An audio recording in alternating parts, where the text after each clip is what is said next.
দেখতে দেখতে 2024 চলে গেল। 2025 প্রথম জুম্মা। আলহামদুলিল্লাহ, নামাজও পড়লাম। 5 ওয়াক্ত নামাজ পড়তে পারি না, মিথ্যা কথা বলে লাভ নাই। সাপ্তাহিক নামাজটা পড়ি, মাঝে মাঝে সময় পাইলে নামাজ পড়ি। আমি প্রবাসী, ব্যস্ততা অনেক, আল্লাহ মাফ করো। কিন্তু মানুষের একটা হক মেরে খাওয়ার কোনো চিন্তা ভাবনা নাই। আল্লাহর হক মারতেছি, নামাজ পড়তেছি না, আল্লাহ যদি চা মাফ করতে পারে।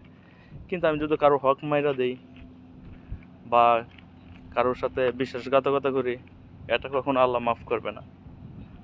বা কারো আনামত খিয়ানত করি, মাফ করবে না। আল্লাহ, নামাজ পড়ি না আল্লাহ, তুমি চাইলে মাফ করতে পারো, নাও করতে পারো। কিন্তু মানুষের হক মাইরা খাইলে কোনো চান্স নাই মাফের।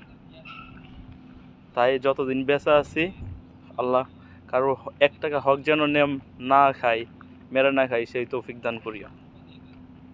মহান রব্বুল আলামিন, তুমি আমাদের সবাইকে বুঝাও, তৌফিক দান করিও, সত্য পথে চলার সাহস দিও।